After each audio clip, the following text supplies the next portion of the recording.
ராகுல் காந்தி யாரு? அவர் என்ன பெரிய சிறந்த தலைவரா?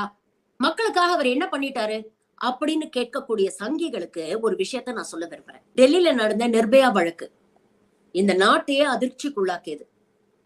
நாட்டையே புரட்டி போட்டுடுச்சு அப்படின்னு கூட சொல்லலாம். நம்ம நிறைய பேர் அதை பத்தி பேசியிருக்கோம்.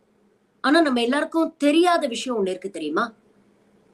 தன் மகளை இழந்துட்டு மகனோட நிர்கதியா நின்ன அந்த தாய்க்கு ராகுல் காந்தி எந்த அளவுக்கு ஹெல்ப் பண்ணிருக்கிறார்னா, அந்த பிள்ளையோட என்டையர் எஜுகேஷனை ஸ்பான்சர் பண்ணி அவனை பிளைங் ஸ்கூலுக்கு அனுப்பி பைலட் ஆக்கி, அது மட்டும் இல்லாம இடையிடையில அந்த பிள்ளை கிட்ட பேசி அவன் மனசை தேத்தி அவனுக்கு பாசிட்டிவ் வைப்ரேஷன்ஸை கொடுத்து, நீ தைரியமா இரு, இந்த சோகத்தை கடந்து நீ வரணும், உங்க அம்மாக்காக நீ இருக்கணும் அப்படின்னு சொல்லி அவருக்கு செல்ஃப் கான்பிடன்ஸ் கொடுத்து இன்னைக்கு அந்த பிள்ளை ஒரு பைலட்டா இருக்கு. ஒரு தலைவருக்கான சிறந்த குணம் என்னது தெரியுமா? ஒண்ணு தன்னடக்கம், இன்னொன்னு மக்களுடைய வலி வேதனையை புரிஞ்சுக்கிறது.